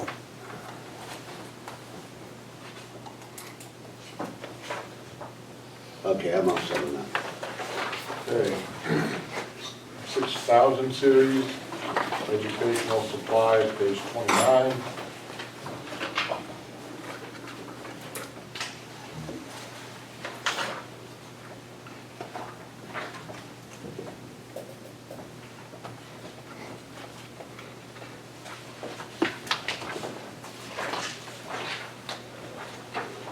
Again, my whole school is bit boring. Instructional supplies, why would that be covered? Why wouldn't each school have their own instructional supplies with 225,000? The 6,000s accounts, primarily the 6,100 and 6,110 accounts, are funded through what we call a per pupil expenditure. It's, we take the enrollment of the school and give each school a certain amount of money times the amount of students that they have. Oh, yeah. That's really the only area that the principals have any discretion over. So they then take the money that's in their 6,100, 6,110 accounts and apply them where their particular school needs them. But, And we reduced this account quite significantly, and that really was because of the decline in enrollment. If you have less kids, multiplying it by a number, you're going to have less dollars. And we also ask principals to tighten their belts. but all schools, what does that mean? The bottom line, 225. All schools is associated with the supervisors. They're the ones who control that budget, and they are the ones who, again, you have a supervisor for K through 12 social studies. For instance, we have a program in each of the 4th grade classrooms that's associated with the geography piece. There's some consumable items with that, or sometimes that might need to be replaced. One that I can really give you direct input on is that we have science kits for the units at the elementary level. It's literally like a tub, and it has supplies in it, and there are a lot of things that kids use, and then when they're done using it, the tub goes back to a centralized location. Those get refilled and then sent to the next school. Gotcha. So that's not an individual school, it's under the control of the supervisors to ensure that there's equity between the schools. Okay, gotcha. Health services.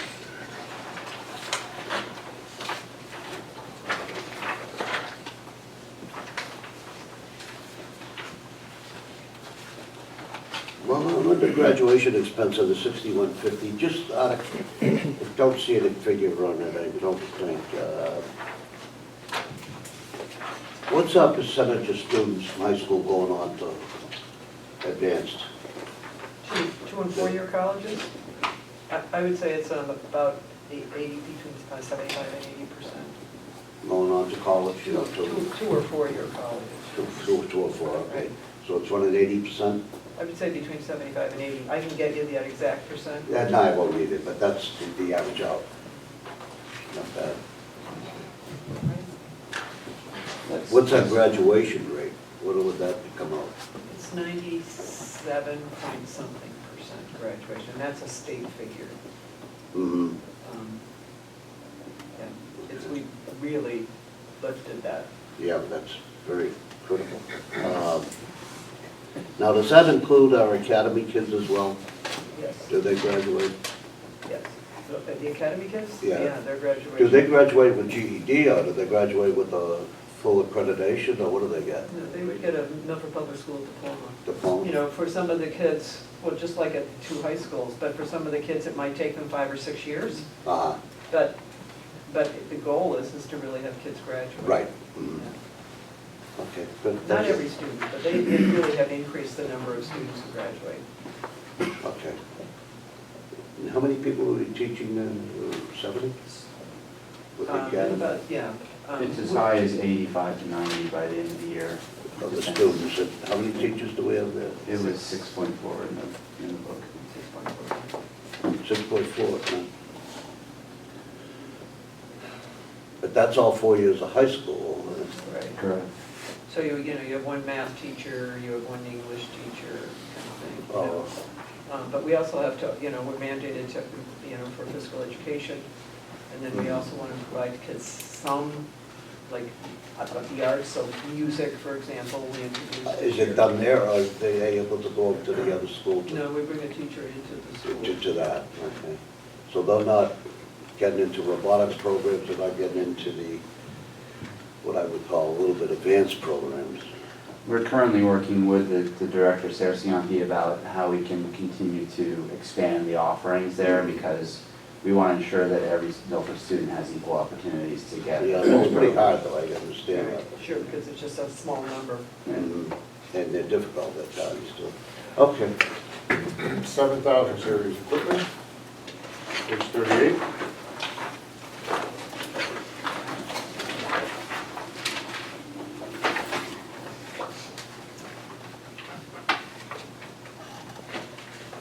Okay, this is the area, one of the,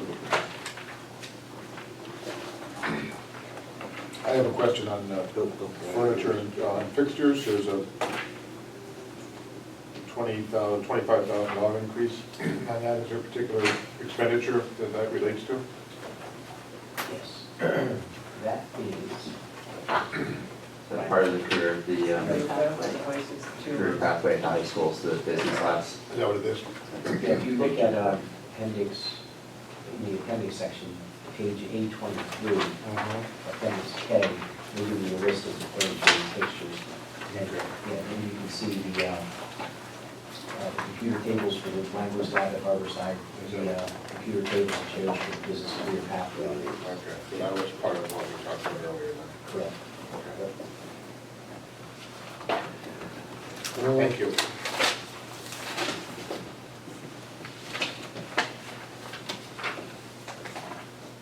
I have a question on why are we leasing computers? Is there a reason for that? My understanding, again, this is before my time, but it's, the ideal lifespan of a computer is about 5 years now. And when you look at the overall costs versus trying to replace them on that basis, it ends up working out to our advantage if you can lease them. Especially when the computer costs have come down drastically. I'm just curious, I just can't believe that's a very good bargain for us anymore. Years ago, when we were doing the budget, I understood that. Can I ask what you're looking at? Huh? 7391? Can I ask what you're looking at? No, 7350. 50? Where is this? No, what am I looking at? Lease purchase, computers, they were all leases under On $73.50. A23. Yeah, an A23. A23 shows. Yeah, they're under A23, Right. but Okay. you're right. We're paying out $420,000 a year. Last year we paid, we adopted $334. Oh, A23. And A23, how many computers are we talking about again?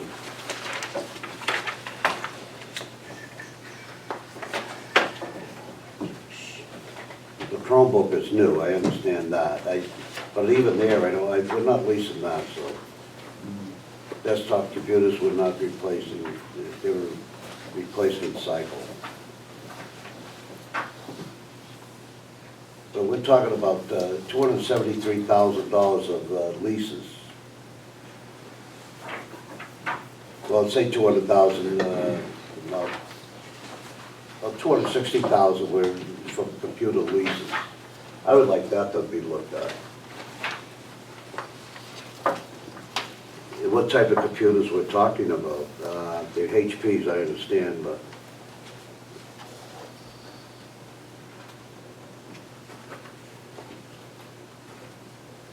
when you say item cost under 823, Jimmy, is that 21,000 the lease, or is that the equipment? That's the lease, That's the payment for that year. huh? That's the payment for that year. Is it just one computer? Oh, How many are we talking about? It's the, Yeah, see, I I'm, think our lease, I believe that our lease is, Jeff, I'm not positive about this, but I think it's a 4-year lease. 4-year lease, and then we have an option. Option to buy them at a very low cost, and again, the numbers, when you run them, if you want to get to a 5-year replacement plan for all of the computers in our districts, having been in previous districts where the replacement plan also is very expensive, with the lease you have some added benefits of some break fix, things like that, and you can roll into new computers as soon as you're done, or we can purchase the computers at the end to replace some downstream computers in other buildings or for other applications like secretarial computers, et cetera, without having to purchase brand new machines. Are these PCs or laptops? These typically are referring to desktops. Desktop. There are some laptops in there, but for the most part, when we have a laptop application, it's very specific, like the business lab where you need a high-end computer to do a lot of number crunching, et cetera, do a lot of processing. For a majority of our wireless applications, the simple Chromebook is working ideally. Thank you. but we don't know how many computers we're talking about here, though. We don't have any figure on it. We can get further information Yeah. to you. I just feel as though, I'm looking at a computer for myself, and But I think the point is that they're able to turn them over consistently rather And we're than talking, have we obsolete. talked about hundreds of computers, Mhm. not one at a time. huh?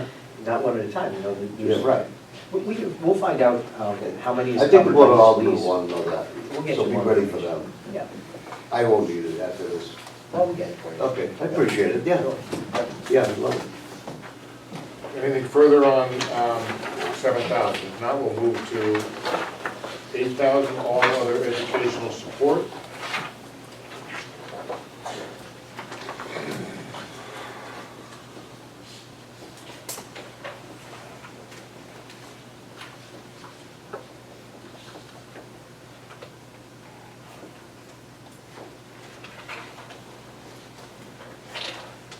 Will this year be going up, professional development, because you're getting into this,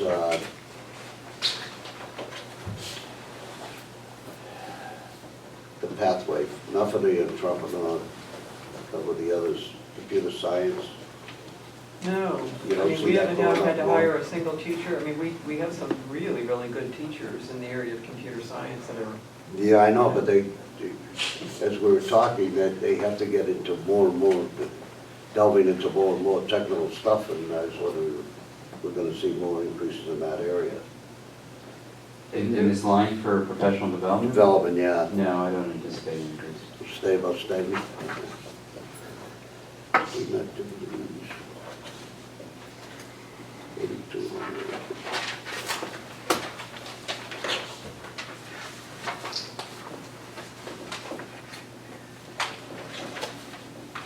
Student activities, does that cover your equipment for like the band and all that stuff? You look right in the next. Yeah, chorus band, newspapers. Yeah, but does it cover the equipment? Is that- Student activities that There could be some, normally, the band equipment would be under equipment, Oh, okay. but things for chorus, could be maybe uniforms. Yeah, right. School newspaper, it could be, supplies for the school newspaper, and those are just examples. And any of the school extracurricular activities, including clubs, other than athletics, their supplies would be covered under that account. Okay.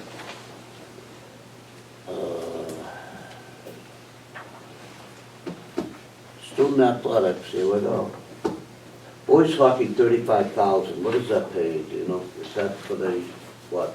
Yes, generally, the budget pays for ice times, Oh, it is ice ice time. time, uniforms, and equipment. And then it's supplemented, We're not paying equipment though, are we? Yes. Sticks and nooses. Stick? Well, as you know. That's $300. Well, as you know, in today's day and age, most kids have their own sticks There you and go. equipment. But there are some kids that don't, and so when they don't, we do pay for it. Not skates though. No, I don't believe we pay No, for I skates, doubt but it. pads and. Okay, what is the coaches getting, do you know offhand? The coaches, how much being paid? Yeah, that's in the appendix. Is in there? Yeah.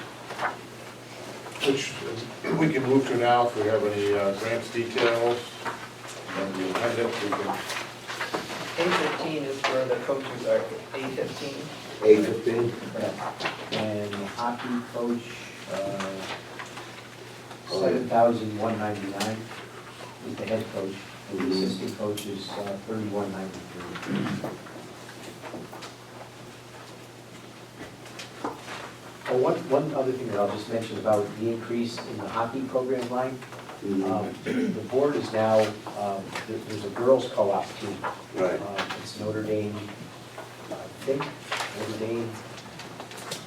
And Well, Milford, foreign and law. then I think it's Notre Dame Fair. Would Flat Tech be in there? I'm not sure, they're in our co-op, Yeah, right. but the girls' co-op, the bottom line is, we do have students at foreign and law who participate in the co-op, and we contribute $600 per girl Girl. in order to play on that team. So that's generally Yeah. the increase. Last year, and it's growing in popularity. Yeah. Last year, there were only 3 girls that participated. This year, there's 7. So it's growing in popularity. Where did they get up? up? We increased the fee, Jim, we were paying 600 and we increased it some for this year, didn't we? Girls stuff, no. I thought we did, no? No, it's I thought 600. there was discussion, but okay. Malton has their own, right? Yeah. Yeah, they do, yeah. But where did the girls want to play on the boys' team? They do. Lyman Hall's goalie is a girl. And she's very good. She must be. Mhm. Yeah. The boys all like it, that's the nice part about it. Okay, what do we go, grants? if there's any on grants, I think grants is.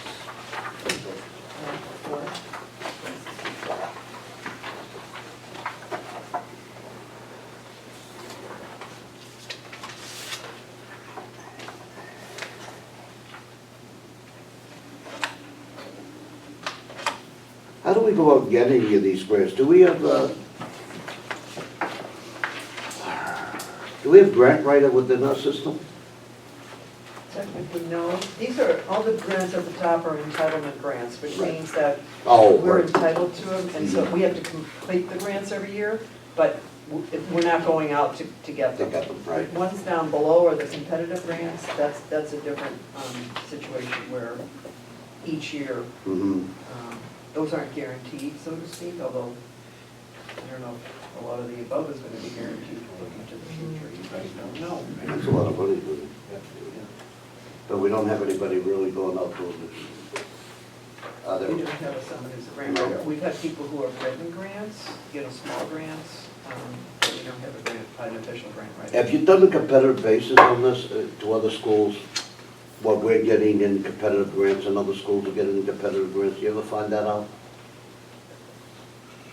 Like, say, I don't know, who do we compare ourselves to? Shelton, not Shelton, no.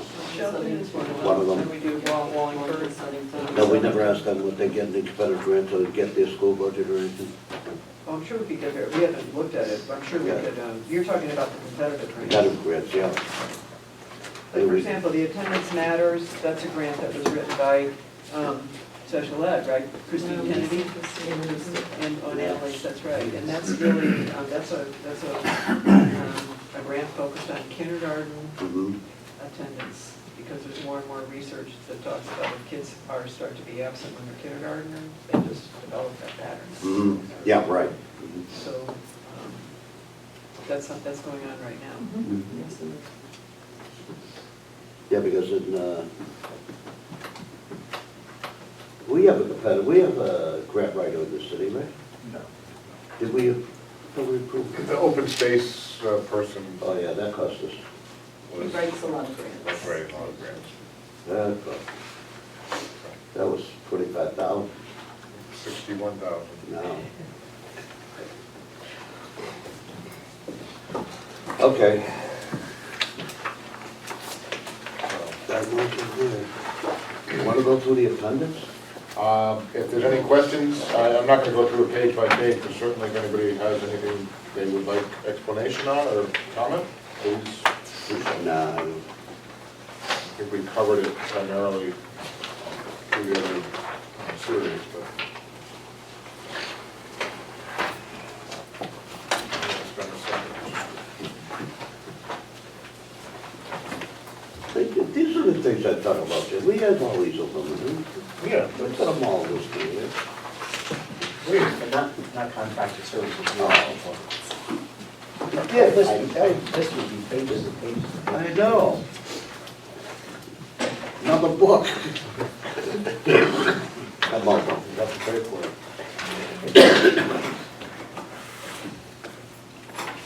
Oh.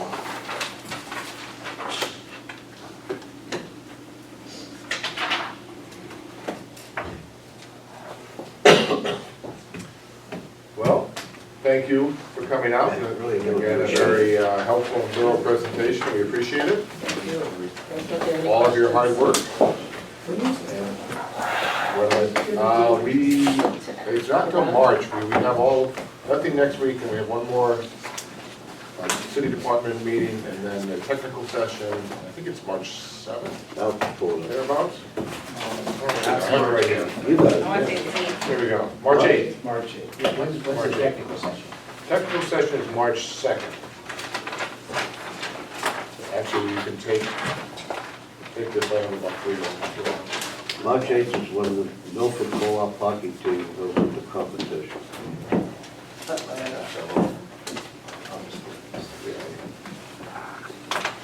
March 8th. Wednesday.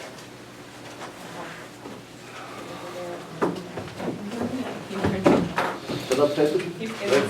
I'm up paper. Thank you. At this time, Thank we you. will recess at 8:30 until Appreciate it. February 27th. Next week off. School vacation. Does Milford have one? Mini vacation. Many vacations. Regional calendar. Yeah. That makes sense. Only school days. What's on this?